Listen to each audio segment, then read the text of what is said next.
ఆంధ్రప్రదేశ్ రాష్ట్ర ముఖ్యమంత్రి నారా చంద్రబాబు నాయుడు గారు white paper on state finances అని అసెంబ్లీ సాక్షిగా రిలీజ్ చేయడం జరిగింది. అయితే ఆ వైట్ పేపర్ డాక్యుమెంటు బాగా దాదాపు 30 చిల్లర పేజీలు ఉంది డాక్యుమెంటు పీపీటీ రూపంలో. అది చూస్తే చాలా ఆశ్చర్యంగా ఉంది. ఇప్పుడు ఇందులో ఈ వైట్ పేపర్ అనేది ఎవరైనా కానీ ఎప్పుడు రిలీజ్ చేస్తారు? మీరు విజయవంతంగా మీ పరిపాలన మొదలుపెట్టి ఈ విధంగా ముందుకు తీసుకోబోతున్నాము రాష్ట్రాన్ని ప్రగతి మార్గంలో, అభివృద్ధి మార్గంలో. అందులో ఏవైతే కొద్దిగా ఇబ్బందులు ఉన్నాయో, డెఫిషియన్సీస్ ఉన్నాయో, తక్కువలు ఉన్నాయో అవన్నీ కూడా ఈ విధంగా రిజాల్వ్ చేయబోతున్నాం అంటే వైట్ పేపరు. ఇదేందండి, వైట్ పేపర్ ఇచ్చేసి క్లీన్గా చేతులు ఎత్తేసినట్లుంది ప్రభుత్వం. ఇంత లావు డాక్యుమెంట్ కూడా అవసరం లేదు. స్ట్రెయిట్ అవే 30వ పేజీకి వెళ్ళిపోవాలి. సారాంశం అంతా 30వ పేజీలో ఉందన్నమాట. ఇంత లావు డాక్యుమెంట్ కూడా అవసరం లేదు. అంటే ఇది వైట్ పేపర్ అనేది మీరు తెలుగుదేశం ప్రభుత్వము మీరు చెప్పినట్లుగా ఎంతో ఆశలతో ప్రజలందరూ కూడా మిమ్మల్ని ఎన్నుకున్న తర్వాత వాళ్ళ ఆశలన్నీ కూడా మొత్తం నీరుగార్చి నిరాశ చెందే విధంగా మీరు ఈ వైట్ పేపర్ రిలీజ్ చేయడం జరిగింది.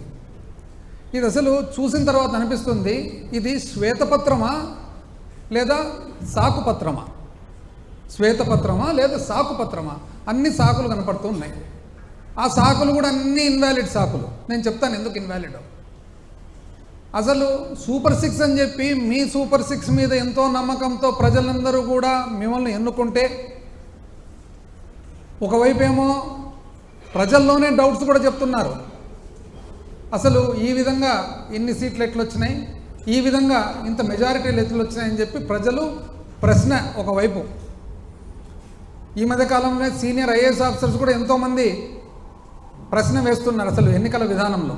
సరే, ఏది ఏమైనా కూడా సూపర్ 6 ఇప్పుడు మొదలు కాకముందే మొట్టమొదటి ఓవర్లోనే సూపర్ 6 డక్అవుట్ అయినట్లుంది. సూపర్ 6 కాస్త డక్అవుట్. అసలు ఎప్పుడు కూడా ప్రజా జీవితంలో ముఖ్యంగా, మామూలు జీవితంలో అయితే ప్రజా జీవితంలో ముఖ్యంగా మనం ప్రజలకు ఆన్సర్ చేయాల్సిన బాధ్యత ఉంటుంది. అబ్రహాం లింకన్ మాజీ అమెరికా దేశ అధిపతి, one of the greatest politicians this world he's seen. ఆయన ఏమన్నారు, ఒక వ్యక్తిని జీవితాంతము అబద్ధాలు చెప్పొచ్చు, అందరికీ ఒక్కసారి అబద్ధం చెప్పొచ్చు, కానీ అందరికీ జీవితాంతం అబద్ధం చెప్పాలంటే కుదరదు, ఏమాత్రం కుదరదు.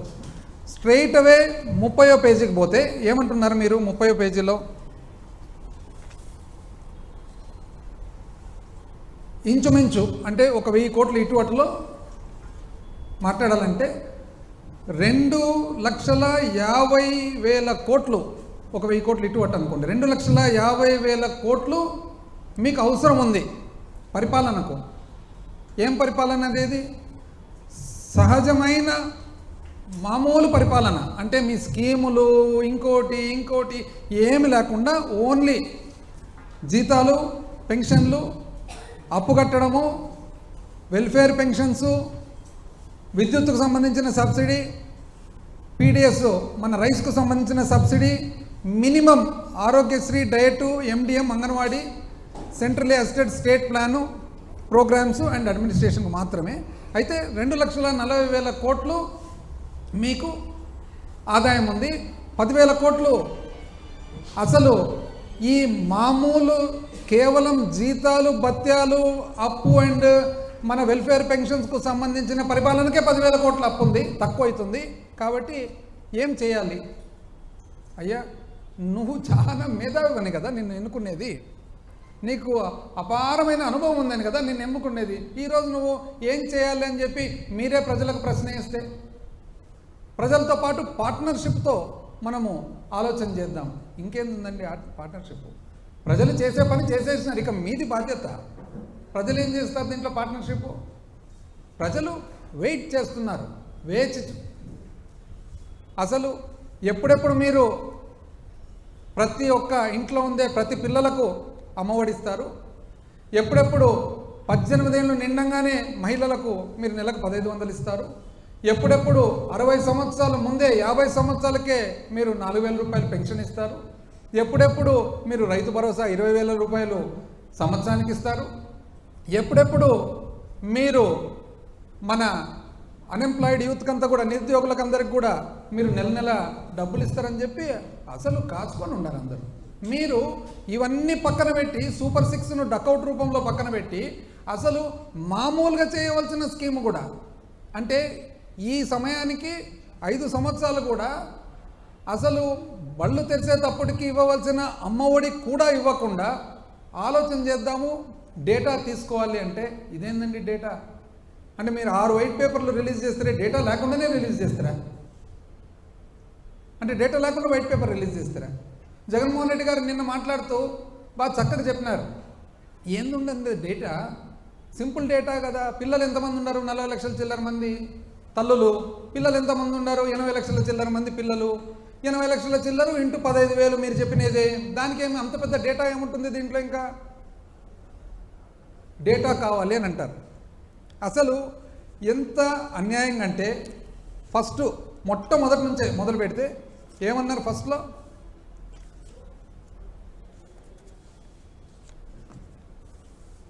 అసలు ఇంతకుముందు 2014 నుంచి 19 చేసిన పరిపాలనలో అంట చాలా స్థూల ఉత్పత్తి బ్రహ్మాండంగా పెంచినారంట, ఆ తర్వాత సరిగ్గా పెరగలేదంట. అవునండి? అంటే వైట్ పేపర్లో ఏదంటే అది రాసేస్తానే దాన్ని ఎవరు చదవకుండా దాని ఫ్యాక్ట్స్ ఫిగర్స్ తీయకుండా ఉంటాయండి. ఎప్పుడు కూడా స్టాండ్ అలోన్గా, అంటే ఆంధ్రప్రదేశ్ రాష్ట్రము 1 సంవత్సరం చూసుకొని దీన్ని మాత్రము, కేరళ రాష్ట్రం 1 సంవత్సరం చూసుకొని దీన్ని మాత్రం కాదండి, భారతదేశంలో మన భాగం ఎంత అనేది చూద్దాం. ఒక రెఫరెన్స్ పాయింట్ ఉండాలి కదా. అంటే ఇప్పుడు ఈ 5 సంవత్సరాలు కోవిడ్ ఉంది, కోవిడ్ సంవత్సరాలకు కోవిడ్ లేని సంవత్సరాలకు పోలిక పెట్టేదానికి అవుతుందండి. భారతదేశాన్ని అంతా పోల్చుకుంటాం. భారతదేశ వ్యాప్తంగా చూస్తే 2014-15 నుంచి 18-19, 14-15 నుంచి 18-19 దేశ స్థూల ఉత్పత్తిలో రాష్ట్ర స్థూల ఉత్పత్తి ఒక నిష్పత్తిగా తీసుకుంటే 4.47% అండి. అంటే దేశ స్థూల ఉత్పత్తిలో మనము 4.47% మన భాగం, మన కాంట్రిబ్యూషన్. 2019-20 నుంచి మనం 2023-24 అడ్వాన్స్ ఎస్టిమేట్స్ చూసుకుంటే దేశ స్థూల ఉత్పత్తిలో మన రాష్ట్ర స్థూల ఉత్పత్తి 4.82 అండి. అంటే 0.4% మీకంటే ఎక్కువ. ఇప్పుడు ఎట్లా చెప్తున్నారండి? అప్పుడు బాగా పెరిగింది, ఇప్పుడు పెరగలేదని? అంటే మీ అంకెలు మాత్రం మీరు చూసుకుంటే సరిపోతుందా? రెఫరెన్స్ పాయింట్ వద్దా? అదేవిధంగా అసలు పరిశ్రమ గురించి మీరు మాట్లాడరు కదండి. పరిశ్రమ చూసినట్లయితే దేశ స్థూల ఉత్పత్తిలో పరిశ్రమ భాగం మాత్రము చూసుకుంటే, ఇండస్ట్రీ చూసుకుంటే 2014-15 నుంచి 18-19 2.9%. అంటే ఆంధ్ర రాష్ట్ర భాగము కాంట్రిబ్యూషన్ టు నేషనల్ జీడిపి చూస్తే 2.9% అయితే 2019-20 నుంచి 2023-24 అడ్వాన్స్ ఎస్టిమేట్స్ వరకు చూస్తే 4% అండి. పరిశ్రమ అప్పటికంటే ఇప్పుడు 1.1% పెరిగింది. ఎట్లా? దేశ స్థూల ఉత్పత్తిలో భాగంగా చూసినట్లయితే ఒక రెఫరెన్స్ పాయింట్తో మీరు మాత్రం బయట పరిశ్రమ రాలేదు, పరిశ్రమ రాలేదు, పరిశ్రమ రాలేదు అంటారు. ఎంత అన్యాయం అండి. అసలు చూసినట్లయితే పర్ క్యాపిటల్ ఇన్కమ్ అండి, పర్ క్యాపిటల్ ఇన్కమ్ తగ్గింది అంటారు. చెప్తాను చూడండి.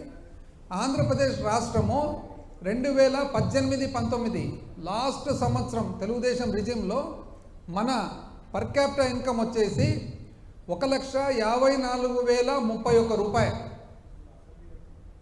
అయితే అప్పటికి పెరుగుదల వచ్చేసి 13.98%. అయితే 2000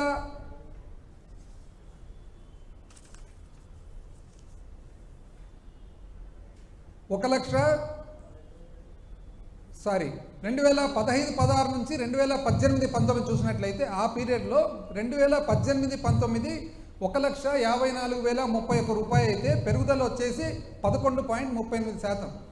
సేమ్ థింగ్ 2019-20 నుంచి 22-23 చూసినట్లయితే 2022-23 సంవత్సరంలో 2,19,518 రూపాయలు పెరుగుదల వచ్చేసి 13.98 అంటే 14%. ఎవరు ఎక్కువ అండి? 18-19లో ఉన్న 11.4% ఎక్కువనా, 22-23లో ఉన్న 13.98 అంటే 14% ఎక్కువనా? అదేవిధంగా per capital income at current prices and growth rates చూస్తే 2018-19లో ఆంధ్రప్రదేశ్ రాష్ట్రము 1,54,031 రూపాయలు ఇప్పుడు ఏదైతే చెప్పినానో అంతటితో 18వ ర్యాంకులో ఉంది. భారతదేశంలో 18వ స్థానంలో ఉంది. అయితే పెరుగుదల, అప్పటి పెరుగుదల చూస్తే 11.38% ఏదైతే చెప్పానో ఇంతకుముందు, అప్పటి పెరుగుదల ప్రకారం చూస్తే భారతదేశంలో 13వ స్థానంలో ఉంది.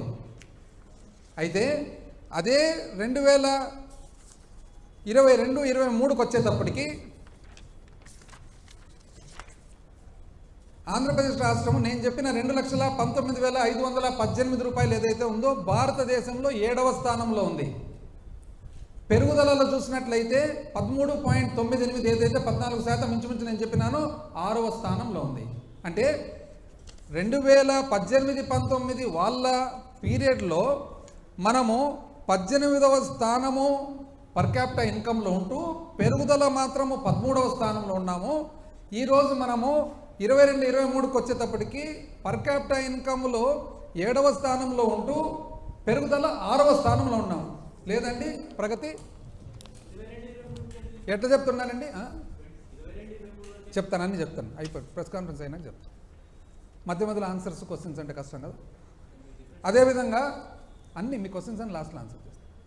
ఈజ్ ఆఫ్ డూయింగ్ బిజినెస్ అండి.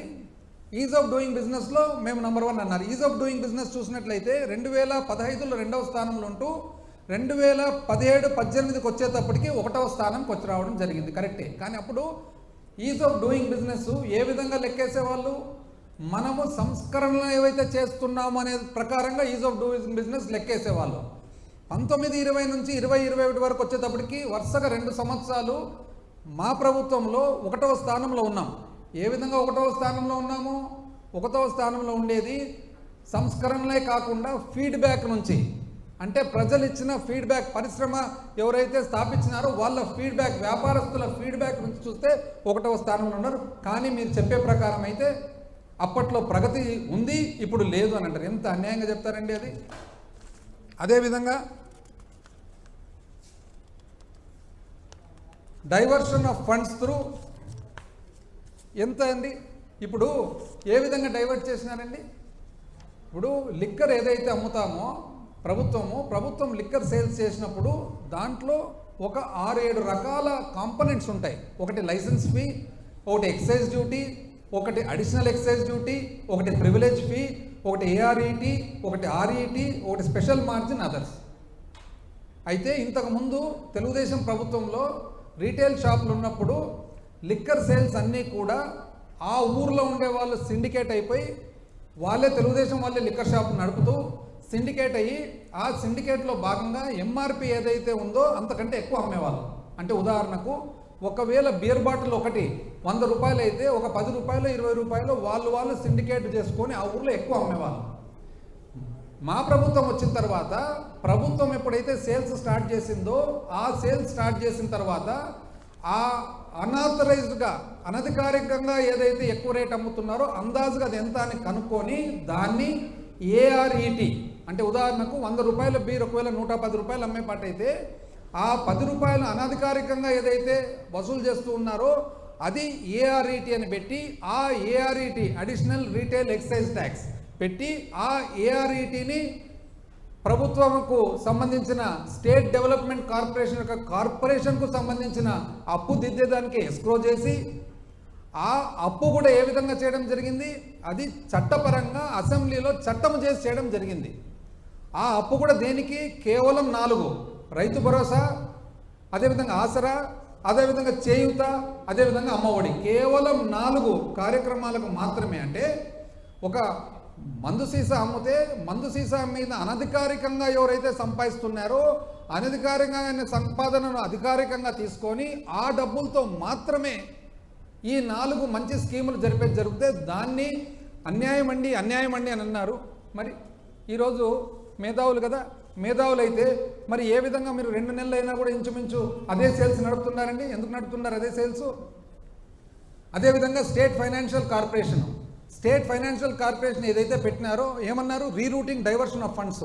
Maritime board, Streenidhi, mineral development corporation, ఇటువంటివి ఎన్నో సంస్థలు. వాస్తవానికి ఈ సంస్థల్లో ఏవైతే డబ్బులు ఉన్నాయో ఆ డబ్బులన్నీ కూడా అవి బ్యాంకుల్లో పెట్టేవాళ్ళు, అవసరానికి మాత్రం వాడుకునేవాళ్ళు. బ్యాంకులు ఏదైతే పెడుతున్నారో ఆ బ్యాంకు బదులు స్టేట్ ఫైనాన్షియల్ కార్పొరేషన్ సర్వీసెస్ అని చెప్పి ఒక కంపెనీ ఫ్లోట్ చేసి, ప్రభుత్వ కంపెనీ, ఆ కంపెనీలోకి తీసుకొని ఆ బ్యాంకు కంటే కూడా 1.5% ఇంచుమించు ఎక్కువ వడ్డీ ఇస్తూ ఆ డబ్బులు ప్రభుత్వ ఖర్చులకు వాడడం జరిగింది. తప్పేముందండి దీంట్లో? ఏం తప్పుంది అంటే బ్యాంకులో పెట్టినారు, బ్యాంకు బదులు 1.5%, 0.5% ఇంకా ఎక్కువ వడ్డీ ఇవ్వడం జరిగింది. అదే కంపెనీలోకి తీసుకోవడం జరిగింది. ఆ కంపెనీ ఏది? Under the companies act. అది ఎవరు? ఆర్బీఐ కింద ఉండే కంపెనీ. అది ఆడిట్ ఎవరు చేస్తున్నారు? సిఏజీ చేస్తుంది ఆడిట్. ఏ విధంగా దీన్ని తప్పంటున్నారు? దీనివల్ల చాలా చెల్లాచెదురు అయిందంట. ఎట్లయితుందండి చెల్లాచెదురు? ఇంకోటి state spending beyond states resources, అంటే మన శక్తి కంటే ఎక్కువ ఖర్చు పెడుతున్నారు. ఎట్లయిందండి? ఇప్పుడు మీరు చెప్పారు కదా ఇంతకుముందు పేజ్ 30లో ఏమని చెప్పినారు మీరు? ఈ విధంగా చాలకొస్తున్నాయి డబ్బులు. మీరు చెప్పండి సమాధానం మీరే. అన్నిటికంటే ఎక్కువ జీతాలు భత్యాలు 90 చిల్లర వేల కోట్లు. అదే కదండి హయ్యెస్ట్. మీకు తెలిసే కదా జరిగింది. 42% పిఆర్సీ ఫిట్మెంట్ మీరు ఇచ్చిన తర్వాతనే కదా పెరిగిండేది. ఈరోజు నెక్స్ట్ 33,000 కోట్లు వెల్ఫేర్ పెన్షన్స్. మీకు తెలిసే కదా జరిగిండేది. మీరు మంచి అనుకున్నారో ఇంకోటి అనుకున్నారో మీరు చేసినారు. మీరు చేసడం వల్ల పెరిగింది, అయిపోయింది. మీరు చేసినారు, పెరిగింది. మళ్ళీ దానివల్ల మీరెందుకు బాధపడుతున్నారు? వేరే వాళ్లకు ఎందుకు ఆపాదయాలను చూస్తున్నారు అనేది పాయింట్. అన్నిటికంటే ముఖ్యం అప్పు, రాష్ట్ర అప్పు. అబ్బా అసలు అప్పు గురించి చూస్తే అసలు ఎంత అన్యాయంగా అప్పు గురించి ఎడా పెడా అప్పులు, పైగా ఓడి ఈనాడు ఏమాత్రం తగ్గని రాష్ట్ర ప్రభుత్వ రుణాలు. మంచిది. అప్పులతో నెట్టుకొస్తున్నాం యనమల రామకృష్ణుడు గారు. అప్పులపై అబద్ధాలు ఏబిఎన్ ఆంధ్రజ్యోతి. కొత్తగా ఇంకొక 1000 కోట్ల అప్పు. అబ్బా. అప్పుల్లో సరికొత్త రికార్డు. అబ్బా. ఇదెవరు? ఈనాడు. మరో 1000 కోట్లు అప్పు. ఈనాడు. 3,000 కోట్లు అప్పు. ఈనాడు. అనధికారికంగా అప్పులు. ఈనాడు. దాచేస్తే దాగని దారుణం. ఇదెవరు? ఆంధ్రజ్యోతి. ఈనాడు. ఆంధ్రజ్యోతి. ఇంకో 1000 కోట్ల అప్పు. ఆర్బీఐకి అనుమతి. రాష్ట్రానికి గుడిబండగా అప్పులు. ఈనాడు. గ్రాంట్లలో భారీ కోత. ఏబిఎన్. ఆస్తుల సృష్టి లేదు. పురంధేశ్వరి గారు. ఈనాడు. ఇది ఇంకా ఆశ్చర్యం, చెప్తా ఎందుకు అనేది. ఆ తర్వాత ప్రజల నెత్తున 10 లక్షల కోట్ల అప్పు. పురంధేశ్వరి గారు. కాక్కు చెప్పవన్నీ కాకి లెక్కలు. అప్పులపై ద్వంద్వ వైఖరి. అప్పు చేయని నెల ఉందా అంటే ఎప్పుడు ఇటువంటి పరిస్థితులు మాట్లాడిన గంటా శ్రీనివాసరావు గారు కూడా మాట్లాడారనమాట అప్పుల గురించి. ఆయన ఏపీ అప్పులు 4 లక్షల చిల్లర. ఏంటివండి ఇవన్నీ అంటే ఇప్పుడు ఏమైంది? ఇప్పుడు ఎందుకు పోనీ ఇంత చాలా ఎంతో అంటే చాలా రాష్ట్రం మీద ఎంతో కన్సర్న్తో ఇవైతే రాసినారు కదా, అది కేవలం 2019 నుంచి 2024 వరకే అప్పుల మీద రాష్ట్రం మీద అంత కన్సర్న్ ఈనాడుకు ఆంధ్రజ్యోతికి ఎప్పుడు ఉండాలి కదండి కన్సర్న్. ఇప్పుడు ఈ ఒక్క 2 నెలల్లోనే జూన్ 25వ తేదీ 2,000 కోట్లు అప్పు చేసినారు ప్రభుత్వం. జూలై 2వ తేదీ 5,000 కోట్లు అప్పు చేసింది ప్రభుత్వం. జూలై 16 2,000 కోట్లు అప్పు చేసింది ప్రభుత్వం. 9,000.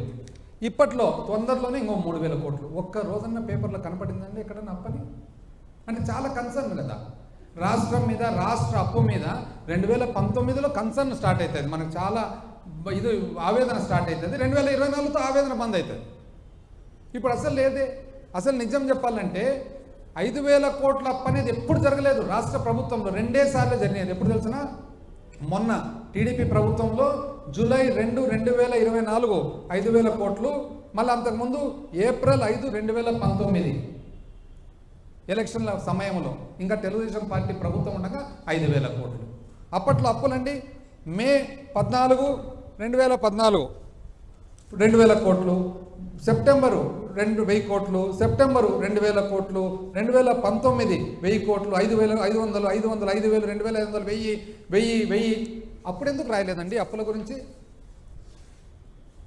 ఇప్పుడు మన మీద మనకు అంత కన్సర్న్ ఉన్నప్పుడు అప్పుడు రాయాలి, ఇప్పుడు రాయాలి కదా రాష్ట్ర అప్పుల గురించి. అంటే మేము చేస్తేనేమో అప్పు, తెలుగుదేశం చేస్తేనేమో నిప్పు, అంతే కదా అర్థం. అంటే 5,000 కోట్ల అప్పు ఒకటే రోజు 2 దఫాలుగా 2 సార్లు ఈ రాష్ట్ర ప్రభుత్వ చరిత్రలో చేసినప్పుడు ఏ ఒక్కరోజు పేపర్లు ఎవరు రాయలేదే. చాలా కన్సర్న్. అసలు అప్పు అప్పు ఏమైపోతుంది, అప్పు అప్పు. అసలు వాస్తవం ఏమండి అప్పు? నిజం చెప్పాలంటే అప్పు లెక్క చూసుకుంటే గత ప్రభుత్వంలో ఆ 5 సంవత్సరాల్లో పరిమితి, అప్పు ఎట్టంటే చేస్తే దానికి కుదరదు, పరిమితి ఉంటుంది. కేంద్ర ప్రభుత్వము ఆర్టికల్ 293 293 కింద పరిమితి ఇస్తుంది.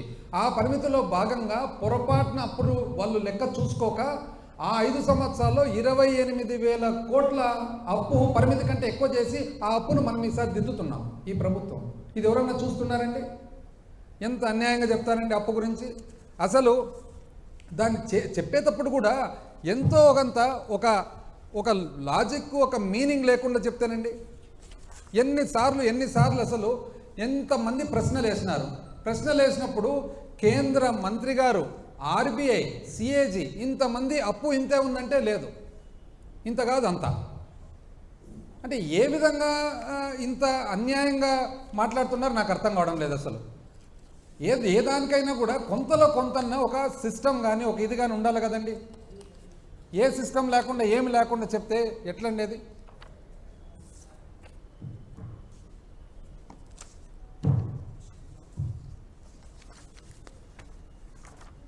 నిన్న ముఖ్యమంత్రి గారు చెప్పడం జరిగింది ఏమని, యావరేజ్గా 21% 2014 నుంచి 15లో పెరిగితే 12% చిల్లర 2019 నుంచి 24 వరకు పెరిగిందని లెక్కలతో పాటు ఇచ్చినారు. ఏం లెక్కలు? ఉత్త అప్పు అయితే ఎంత పెరిగింది, గ్యారంటీలతో పాటు అయితే ఎంత పెరిగింది, ఒక పవర్ సెక్టర్ మాత్రము అయితే ఎంత పెరిగింది అని చెప్పి. ఒక్కరన్నా దాన్ని యాక్చువల్స్ దాన్ని పోని అది కరెక్ట్ కాదు అని అంటే దాన్ని కరెక్ట్ కాదు అని చెప్పాలి కదా, అది చెప్పరు. మరి కేవలము దుష్ప్రచారము, మరి అన్యాయమైన ఆరోపణలు తప్ప ఎంతో కొంత సిస్టమ్ ఉండాలి కదండి. సిస్టమ్ లేకుంటే ఎట్లా? వాస్తవానికి నిజం చెప్పాలంటే అసలు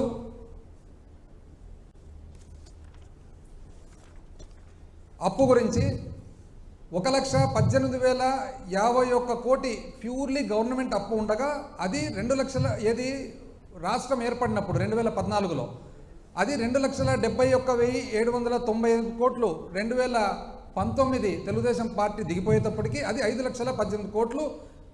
2024లో వైఎస్ఆర్ కాంగ్రెస్ పార్టీ దిగిపోయేటప్పటికి అన్నీ లెక్కేసుకుంటూ పోతే 21.63% పెరుగుదల.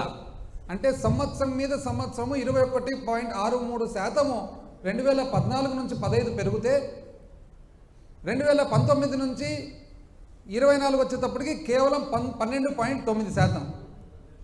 కానీ అప్పు మాత్రం ఇప్పుడే ఎక్కువ జరిగింది అంటారు. ఎంత అన్యాయంగా చెప్తారండి.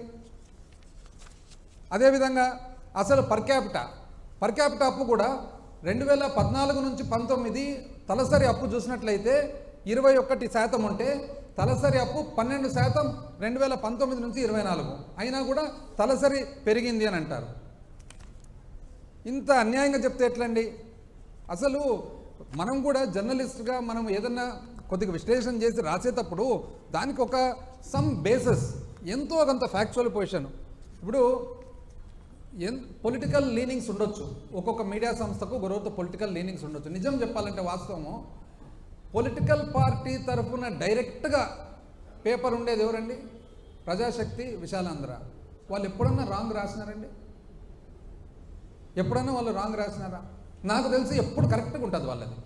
ఇన్ఫ్యాక్ట్ పొలిటికల్ పార్టీ తరఫున డైరెక్ట్గా పేపర్ పెట్టుకున్నారు కాబట్టి ఏదన్నా ఇటో అటో రాజకీయంగా రాయాలంటే వాళ్ళు రాయాలి, కానీ మిగతాది ఏదండి ఇంత అన్యాయంగా రాసేది? ఇది కాక ఫైనల్గా 31 పేజీకి వచ్చేసినారు. 31 పేజీకి వచ్చి ఫైనాన్షియల్ స్ట్రెస్, డిస్ట్రెస్.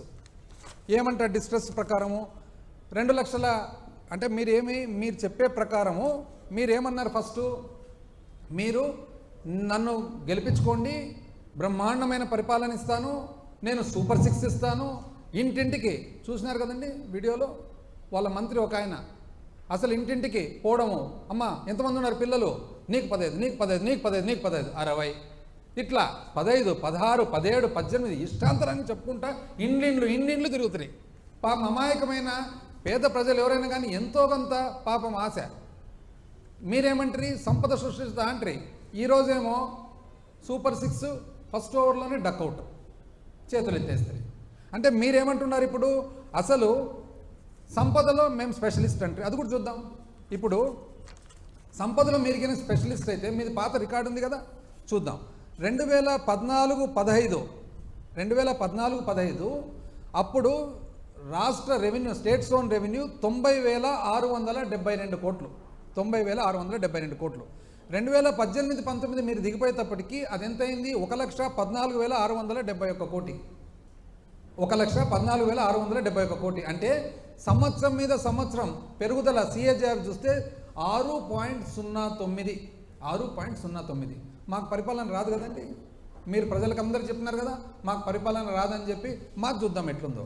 2019-20 1,11,034 అయితే 2022-23 REకి వచ్చేటప్పటికి, రివైజ్ ఎస్టిమేట్స్కి వచ్చేటప్పటికి 1,76,448.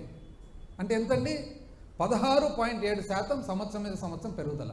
ఇప్పుడు రాష్ట్రం బాగుందా లేదా అనే దానికి నిర్ధారణ ఏ విధంగా చూసుకుంటారు, రాష్ట్రానికి వచ్చే ఆదాయం అనేది ఒక ముఖ్యమైన విధానం కదా. రాష్ట్రానికి వచ్చే ఆదాయం చూస్తే 2014-15 నుంచి 2018-19 6% మాదిరిగా మీరు పెంచితే 2018-19 నుంచి 23-24 వచ్చేటప్పటికి 16% మేము పెంచినాం. కానీ మీకు సంపద సృష్టి వస్తుంది, మాకు మాత్రం సంపద సృష్టి రాదు అని చెప్పి చెప్తారు. పోనీ ఏ విధంగా మీరు బడ్జెట్ చేయలేకుండా ఉన్నారండి, ఎందుకు అంత సింపుల్ డాక్యుమెంట్ కదా బడ్జెట్, ఎందుకు మీరు చేయలేకుండా ఉన్నారు బడ్జెట్? ఇప్పుడు మేము చేసినాం కదా, జూలైలోనే బడ్జెట్ చేసినాము, ఎందుకు మీరు చేయలేకుండా బడ్జెట్? అసలు ఇప్పుడు ఓటన్ అకౌంట్ బడ్జెట్ మేము ప్రజెంట్ చేసినాం.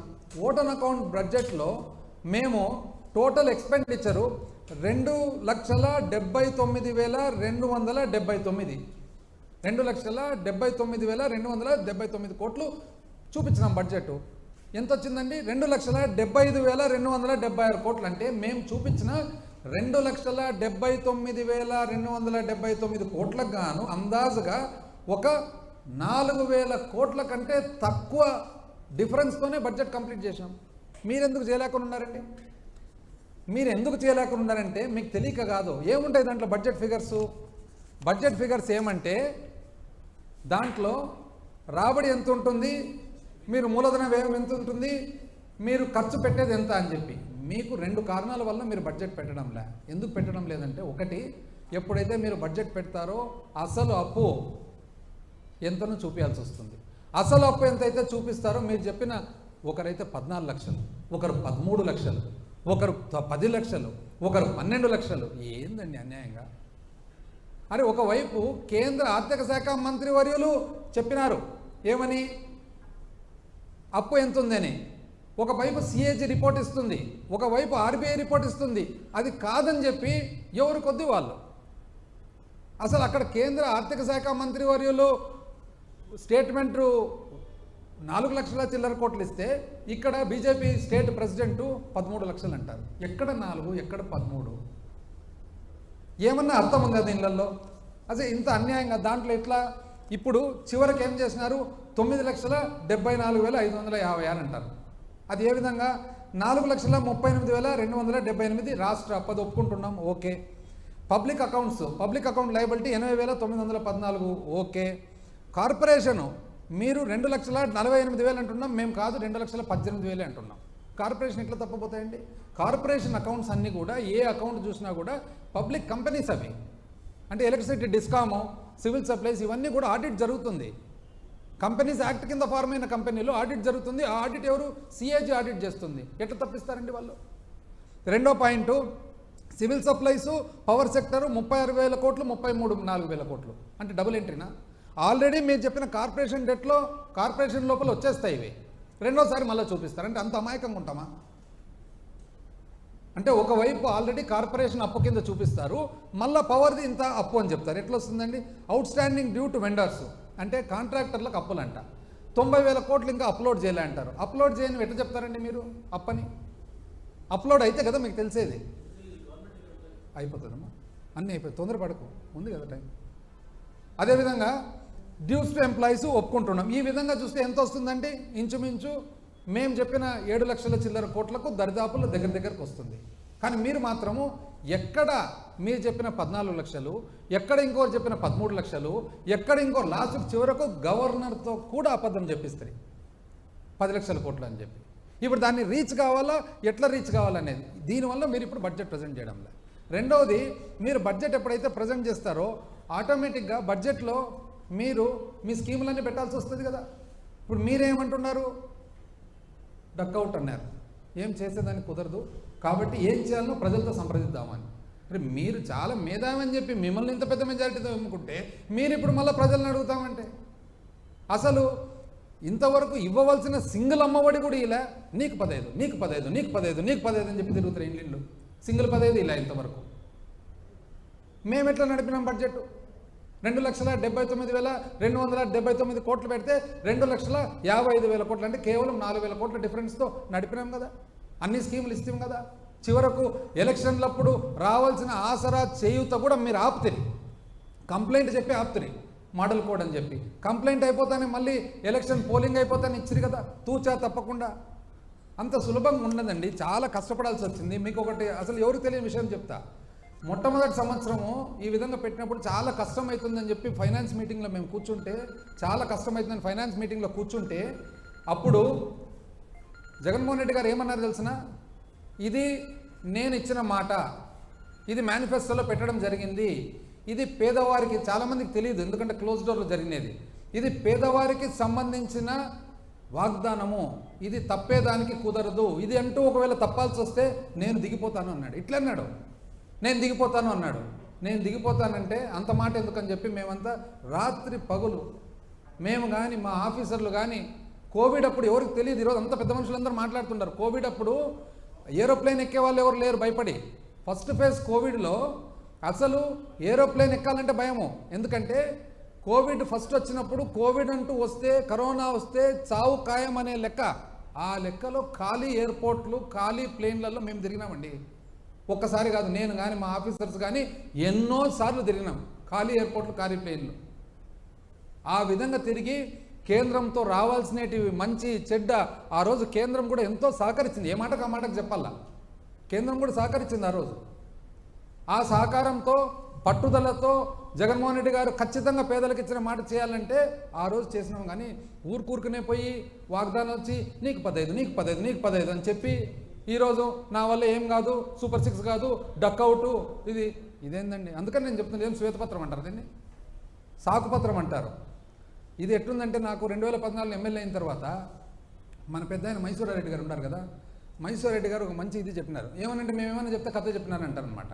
ఇప్పుడు మేము ఏదన్నా చెప్పినప్పుడు ఒక సామాన్య మానవునికి, మామూలు మనిషికి సింపుల్గా అర్థమయ్యేదానికి చెప్తే, ఒక ఉదాహరణగా చెప్తే అది కథ అంటారు. మీదేమంటారంటే ఇది మాది ఒకవేళ కథ అయితే మీదేమంటారు? ఇది మోసం కథ కాదు, మోసం కాదు, పచ్చి మోసం కాదు. ఇది ఏమన్నారు తెలిసిన మైసూరారెడ్డి గారు? ఇదే ప్రకారంగా 2014లో ఎంతో రాష్ట్రం విభజన జరిగింది, తెలుగుదేశం పార్టీ వచ్చింది, చంద్రబాబు నాయుడు గారు చాలా అద్భుతమైన పరిపాలన ఇస్తారంటే ఫస్ట్ బడ్జెట్లోనే మైసూరారెడ్డి గారు నాకు అన్నారనమాట. ఏమని? ఇది మన కొండారెడ్డి బుర్జు కథ ఉన్నట్లుంది అని. ఏమి అంకల్ ఇది కొండారెడ్డి బుర్జు కథ అంటే, ఒక పైల్వాన్ వచ్చి నేను కొండారెడ్డి బుర్జు, కర్నూలులో కొండారెడ్డి బుర్జు ఉంది, ఎవరన్నా కర్నూలు బయట తెలుస్తుంది, ఎత్తుతాను అని అంటారంట. అంటే పక్కన కొంతమంది ఉండి ఎట్లెత్తుతాడయ్యా అంటే, ఏమైనా అంత కాన్ఫిడెంట్గా చెప్తున్నాడు కదా ఎత్తుదామని మనం సహకరిద్దాంలే అంటే, ఒక సంవత్సరం పాటు బ్రహ్మాండమైన పోషణ, చికెను, మటను అన్ని రకాలు పెట్టి పెట్టి పెట్టి సంవత్సరం అయిపోయిన తర్వాత ఏది ఇంకా రా ఎత్తుదురా అంటే, రా మీరందరూ దాన్ని ఎత్తండి, నా భుజం మీద పెట్టండి, నేను మోస్తా అంట. అంతేకాదు ఇది కూడా సేమ్. ఇన్ని స్కీములు పెట్టి సంపదని అన్ని ఫస్ట్ దాంట్లోనే చేతులు ఎత్తేస్తారు. ఏందో చెప్తారు. ఈ శ్రీలంక కంట్రీ మీకు తెలియదండి ఆ రోజు శ్రీలంకని? అంటే మీరు ఇంత అనుభవం ఉండేతోలో మీకు తెలియదు ఆ రోజు శ్రీలంకని? అంటే ఏదైతే వాగ్దానాలు చేసినామో, పూర్తి చేసినామో ఆ రోజు మీకు తెలియదా రాబడి ఎంత ఉంటుందని?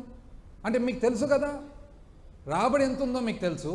మీకు ఖర్చు ఎంత అవుతుందో మీకు తెలుసు, ఎంతమంది ఉండారో మీకు తెలుసు. మీరు ఫస్ట్ టైం కాదు కదా. ఎంత అన్యాయంగా అండి. దీనికి మళ్ళీ డేటా అంటారు. ఏమనంటే డేటా, ఏమి డేటానో ఏమో కానీ చాలా చాలా ఇది కాక ఫస్ట్ పేజ్లోనే ఏమంటారు తెలుసునా? అసలు ఏదది unscientific, unjust, irrational system state bifurcation against the will of people. అంటే చాలా అన్యాయంగా విభజన జరిగింది. అవునా? ఆ రోజు మీరు ఎందుకండి లెటర్లు ఇచ్చినారు విభజన చేయమని చెప్పి? మీకు అనుభవం ఉంది కదా. 2014 ముందనే మీరు అనుభవజ్ఞులు కదా, 2 సార్లు ముఖ్యమంత్రి కదా. ఎందుకు ఇచ్చినారండి లెటరు విభజన చేయమని చెప్పి? ఆ రోజు తెలీదా విభజన అన్ని అన్సైంటిఫిక్ అని? అంటే ఎంత అన్యాయంగా అసలు ఏదన్నా కానీ. వాస్తవానికి నేను మరొకసారి కూడా రిపీట్ చేస్తున్నా, అసలు ఎన్ని రకాల పవర్ సెక్టర్, ఇంకా పవర్ సెక్టర్ది చెప్తే ఇంకా చాలా టైం పడుతుంది, మళ్ళీ ఇంకోసారి చెప్తా పవర్ సెక్టర్ కూడా. అసలు పవర్ సెక్టర్లో నిజం చెప్పాలంటే వాళ్ళు చేసిన దానికి మనము వైఎస్ఆర్ కాంగ్రెస్ పార్టీ ప్రభుత్వం, వాళ్ళు టీడీపీ ప్రభుత్వము పవర్ సెక్టర్కు, విద్యుత్ సెక్టర్కు 13,255 కోట్లు ప్రభుత్వం నుంచి పేమెంట్ సపోర్ట్ ఇస్తే వైసీపీ ప్రభుత్వము 47,800 కోట్లు ఇచ్చింది, 3 అంతలు. కానీ విద్యుత్ సెక్టరు వాళ్ళకు తెలుసునంట, తెలియదంట పరిపాలన. ఏముందండి, ఉండేది లేనట్లు లేనిది ఉన్నట్లు రాసేదానికి సహకరిస్తుంటే అందరూ. యాక్చువల్ నాది ఇంకోటి, నా సొంత అభిప్రాయం చెప్పమంటారా ఫ్రీగా? ఇద్దరండి, రాజకీయం కరెక్ట్గా జరగాల, పరిపాలన జరగాలంటే పబ్లిక్కు చాలా ఇంపార్టెంట్, మీడియా కూడా చాలా ఇంపార్టెంట్. ఎప్పుడైతే మీడియా ఉండేది ఉన్నట్లు ఎంతో కొంత రాసుకుంటూ పోతారో రాజకీయ నాయకుడు కూడా భయపడతాడు, కరెక్టివ్ మెజర్ తీసుకుంటాడు. ఎప్పుడైతే మీడియా లేనిది ఉన్నట్లు ఉండేది లేనట్లు రాసుకుంటూ పోతారో రాజకీయ నాయకుడికి ఎఫెక్ట్ ఏమంటే నేను చెప్పినంత నడిచిపోతుంది కానీ కాన్ఫిడెన్స్ పోయి ఇట్లా తప్పులు జరుగుతాయి. యాక్చువల్గా మీడియా చాలామంది కరెక్ట్గా ఉంటే అది బలము, కానీ మనం కరెక్ట్గా ఉంటుంది అని చెప్పి ఆలోచన చేస్తే అది బలహీనత.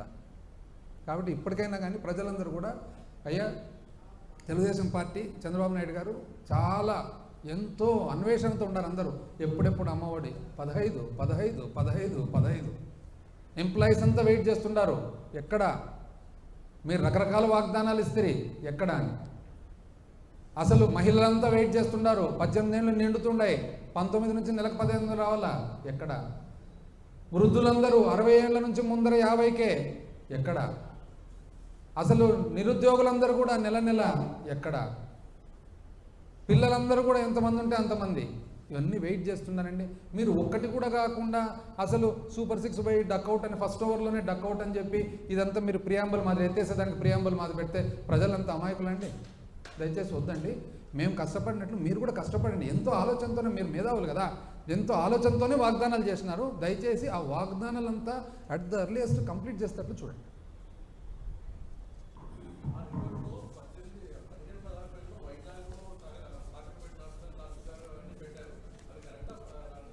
ఒకటండి, ఒకవేళ ఏదన్నా ప్లెడ్జ్ అంటూ చేసింటే వాళ్ళ ఆధారాలతోనే పెట్టింటారు కదా. నేనైతే I'm not aware of the exact pledging documents. ఆధారం ఉండే పెట్టింటారు, ఆధారం లేకుండా ఎందుకు పెడతారు వాళ్ళు? వాళ్ళైనా కూడా అంత పూర్తి అన్యాయంగా ఆధారం లేకుండా.